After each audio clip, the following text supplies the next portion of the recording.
प्यारे मसीह विश्वासियों, जय यीशु की। प्रस्तुत थे 9 फरवरी 2021 के बाइबल पाठ। पहला पाठ उत्पत्ति ग्रंथ अध्याय 1 पद संख्याएँ 20 से लेकर अध्याय 2 के पद संख्याएँ 4 तक से लिया गया है।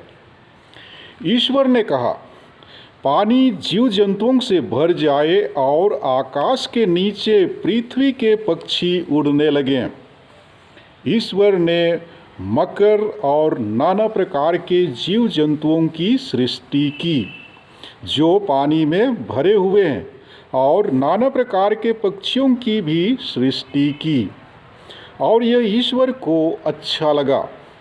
ईश्वर ने उन्हें यह आशीर्वाद दिया, फलो फूलो, समुद्र के पानी में भर जाओ और पृथ्वी पर पक्षियों की संख्या बढ़ती जाए। संध्या हुई और फिर भोर हुआ, यह 5वां दिन था। ईश्वर ने कहा, पृथ्वी नाना प्रकार के घरेलू, जमीन पर रेंगने वाले और जंगली जीव जंतुओं को पैदा करे, और ऐसा ही हुआ। ईश्वर ने नाना प्रकार के जंगली, घरेलू और जमीन पर रेंगने वाले जीव जंतुओं को बनाया, और यह ईश्वर को अच्छा लगा। ईश्वर ने कहा, हम मनुष्य को अपना प्रतिरूप बनाएं, वह हमारे सदृश हो। वह समुद्र की मछलियों, आकाश के पक्षियों, घरेलू और जंगली जानवरों और जमीन पर रेंगने वाले सब जीव जंतुओं पर शासन करे। ईश्वर ने मनुष्य को अपना प्रतिरूप बनाया, उसने उसे ईश्वर का प्रतिरूप बनाया। उसने नर और नारी के रूप में उनकी सृष्टि की। ईश्वर ने यह कहकर उन्हें आशीर्वाद दिया, फलो फूलो, पृथ्वी पर फैल जाओ और उसे अपने अधीन कर लो। समुद्र की मछलियों, आकाश के पक्षियों और पृथ्वी पर विचरने वाले सब जीव जंतुओं पर शासन करो। ईश्वर ने कहा, मैं तुमको पृथ्वी भर के बीज पैदा करने वाले सब पौधे और बीजदार फल देने वाले सब पेड़ देता हूँ। वह तुम्हारा भोजन होगा। मैं सब जंगली जानवरों को, आकाश के सब पक्षियों को, पृथ्वी पर विचरने वाले जीव जंतुओं को उनके भोजन के लिए पौधों की हरियाली देता हूँ, और ऐसा ही हुआ। ईश्वर ने अपने द्वारा बनाया गया सब कुछ देखा, और यह उसको अच्छा लगा। संध्या हुई और फिर भोर हुआ, यह 6ठा दिन था। इस प्रकार आकाश तथा पृथ्वी और जो कुछ उनमें है, सबकी सृष्टि पूरी हुई।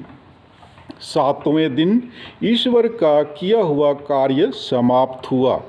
उसने अपना समस्त कार्य समाप्त कर 7वें दिन विश्राम किया। ईश्वर ने 7वें दिन को आशीर्वाद दिया और उसे पवित्र माना, क्योंकि उस दिन उसने सृष्टि का समस्त कार्य समाप्त कर विश्राम किया था। यह है आकाश और पृथ्वी की उत्पत्ति का वृतांत, जिस समय प्रभु ईश्वर ने पृथ्वी और आकाश को बनाया। यह प्रभु की वाणी है। और आज का सुसमाचार पाठ संत मार्कुस के अनुसार अध्याय 7 पद संख्याएँ 1 से 13 तक से लिया गया है। फरीसी और यरूशलेम से आए हुए कई शास्त्री ईसा के पास इकट्ठे हो गए। वे यह देख रहे थे कि उनके शिष्य अशुद्ध यानी बिना धोए हाथों से रोटी खा रहे हैं। पुरखों की परंपरा के अनुसार फरीसी और सभी यहूदी बिना हाथ धोए भोजन नहीं करते। बाजार से लौटकर वे अपने ऊपर पानी छिड़के बिना भोजन नहीं करते और अन्य बहुत से परंपरागत रिवाजों का पालन करते हैं, जैसे प्यालों, सुराहियों और कांसे के बर्तनों का शुद्धिकरण। इसलिए फरीसियों और शास्त्रियों ने ईसा से पूछा, आपके शिष्य पुरखों की परंपरा के अनुसार क्यों नहीं चलते? वे क्यों अशुद्ध हाथों से रोटी खाते हैं? ईसा ने उत्तर दिया, ईसायास ने तुम ढोंगियों के विषय में ठीक ही भविष्यवाणी की है, जैसा कि लिखा है, लोग मुख से मेरा आदर करते हैं, परंतु इनका हृदय मुझसे दूर है। ये व्यर्थ ही मेरी पूजा करते हैं, और ये जो शिक्षा देते हैं वे हैं मनुष्यों के बनाए हुए नियम मात्र। तुम लोग मनुष्यों की चलाई हुई परंपरा बनाए रखने के लिए ईश्वर की आज्ञा टालते हो।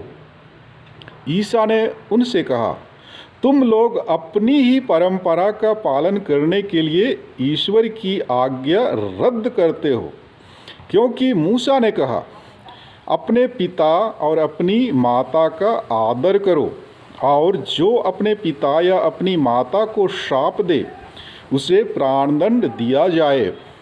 परंतु तुम लोग यह मानते हो कि यदि कोई अपने पिता या अपनी माता से कहे, आपको मुझसे जो लाभ हो सकता था वह कुर्बान अर्थात ईश्वर को अर्पित है, तो इस समय से वह अपने पिता या अपनी माता के लिए कुछ नहीं कर सकता है। इस तरह तुम लोग अपनी परंपरा के नाम पर जिसे तुम बनाए रखते हो, ईश्वर का वचन रद्द करते हो और इस प्रकार के और भी बहुत से काम करते रहते हो। यह प्रभु का पवित्र सुसमाचार है।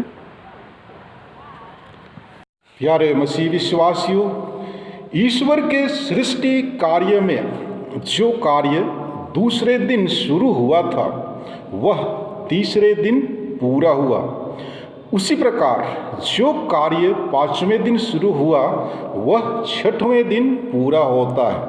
पांचवें दिन जल में तैरने वाले और आकाश में उड़ने वाले जीव जंतु प्रकट होते हैं। छठे दिन पृथ्वी पर जीव जंतु दिखाई देते हैं। वाक्यांश 26 से 31 तक में मनुष्य की सृष्टि के बारे में बताया गया है। मनुष्य की सृष्टि करने में ईश्वर का एक विशेष रूप से शामिल है। हम मनुष्यों को उन्होंने अपने प्रतिरूप बनाया, अतः मनुष्य प्रभु ईश्वर द्वारा स्थापित मूर्ति के समान है। इसलिए केवल मनुष्य ही ईश्वर और दूसरे मनुष्यों से प्रेम संबंध जोड़ सकता है। स्त्री पुरुष का अंतर भी दैवीय प्रतिरूप है और इसलिए स्त्री और पुरुष दोनों समान और बराबर हैं। प्यारे मसीह विश्वासियों, सृष्टि कार्य 6 दिनों में समाप्त नहीं होता है, बल्कि 7वें दिन समाप्त होता है। 7वां दिन ईश्वर का विशेष वरदान है। ईश्वर अभी भी कार्य कर रहा है। वह हमारी देखभाल करता है और हमें अपनी ओर ले जाता है। ईश्वर का विश्राम दिवस ही इस्राएलियों के विश्राम दिवस की नींव है। यदि मनुष्य विश्राम दिवस का पालन करेंगे तो उन्हें आशीर्वाद मिलेगा। 7वें दिन में संध्या नहीं है और उसका अंत भी नहीं है, अर्थात ईश्वर अपना आशीर्वाद बरसाता रहता है। वह विश्राम दिवस उस अंतिम विश्राम दिवस का पूर्वाभास देता है जिसका कोई अंत नहीं है, और ईश्वर स्वयं हमें उस विश्राम दिवस की ओर ले जाता है।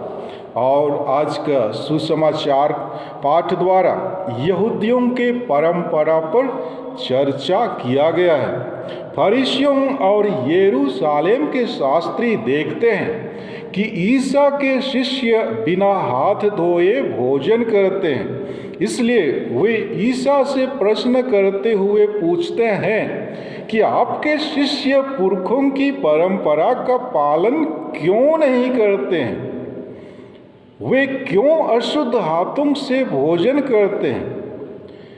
शिष्यों के आचरण पर सवाल उठाकर शास्त्री और फरीसी यह दोष लगाना चाहते थे कि ईसा और उनके शिष्य ईश्वर की इच्छा के अनुसार नहीं जीते हैं जो उनकी परंपरा में निहित है।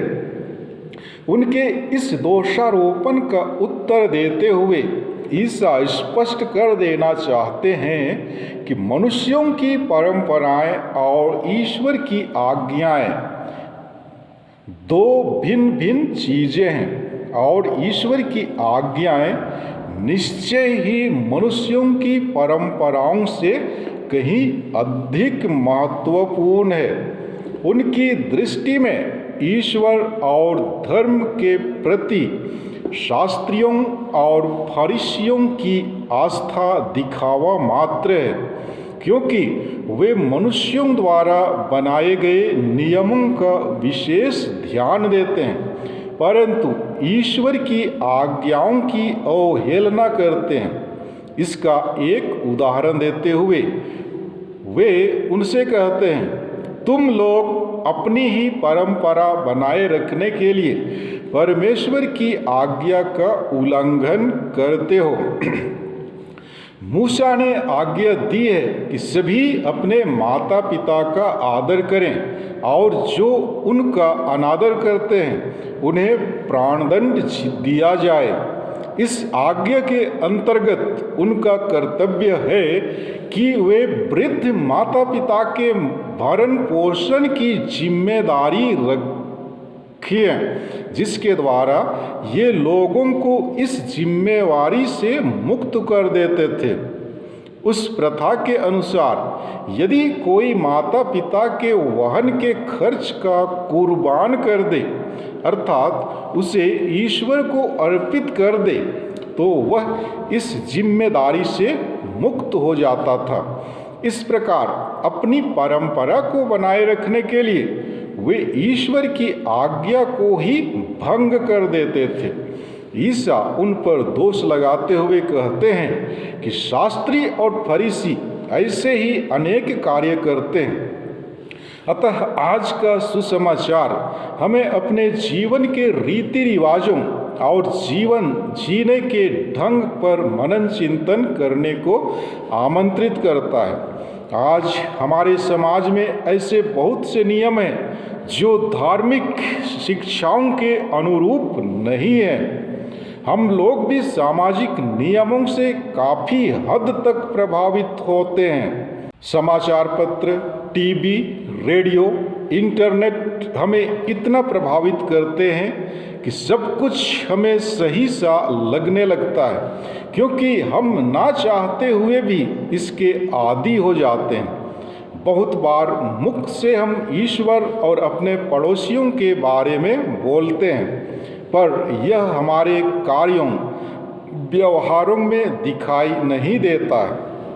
अतः यदि हम ईश्वर से प्रेम करते हैं तो हमें अपने पड़ोसियों को भी प्यार करने की आवश्यकता है, क्योंकि उन्होंने मनुष्य को अपने प्रतिरूप बनाया है और वह सभी से, चाहे वो धर्मी हो या अधर्मी, सभी से प्यार करते हैं। प्रभु की यही आज्ञा का पालन करने में हम मनुष्य असमर्थ हैं। आज संपूर्ण मानव जाति अपनी ही स्वार्थ के लिए सोचता है और ये स्वार्थ मनुष्यों के बीच दूरी उत्पन्न करती है।